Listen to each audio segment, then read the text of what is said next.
Extremity of emotional ఇర్రెగ్యులేషన్స్. ఇప్పుడు ఉదాహరణకి ఒక వ్యక్తి ఫస్ట్ అయితే ఒక స్ట్రెస్ వస్తుంది, ఒక ఒత్తిడి, మానసిక ఒత్తిడి వస్తుంది ఇనిషియల్ స్టేజ్లో. ఎందుకంటే తను అనుకున్నది జరుగుతున్నది మధ్య అంటే డిఫరెన్స్ ఆఫ్ ఒపీనియన్ రావడం కానీ, డిఫరెన్స్ ఆఫ్ డిస్కంఫర్ట్ రావడం కానీ. ఉదాహరణకు ఒక వ్యక్తి బాగా కష్టపడి తన కష్టాన్ని ఇంకొక వ్యక్తి ఈజీగా అంటే ఐడెంటిటీని పొందాడు అనుకోండి, it's like cheating, it's jealousy, right?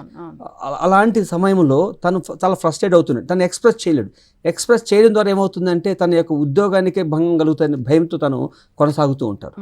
ఆ కొనసాగిన తర్వాత ఎంతవరకు కొనసాగుతాడు ఫ్రస్ట్రేషన్ ఒకసారి కంపల్సరీగా అనేది స్ట్రెస్ అనేది తగ్గాలి. అది స్ట్రెస్ ఫ్రస్ట్రేషన్గా మారడం, ఫ్రస్ట్రేషన్ అనేది యాంగర్ అవుట్బస్ట్గా మారడం, యాంగర్ అవుట్బస్ట్ అనేది వైలెంట్గా మారడం, వైలెన్స్లో క్రైమ్ చేయడం అనేది జరుగుతూ ఉంటుంది. అంటే ఓవర్ జస్ట్ సెకండ్ కారు అంతకుముందు ఎన్నో రకాలైనటువంటి కాన్ఫ్లిక్ట్స్తోనూ, డిస్కంఫర్ట్స్తోనూ, డిస్సాటిస్ఫాక్షన్తోనూ, ఫ్రస్ట్రేషన్స్తో తను అంటే డైలమాతో నడుస్తూ ఉంటుంది లైఫ్.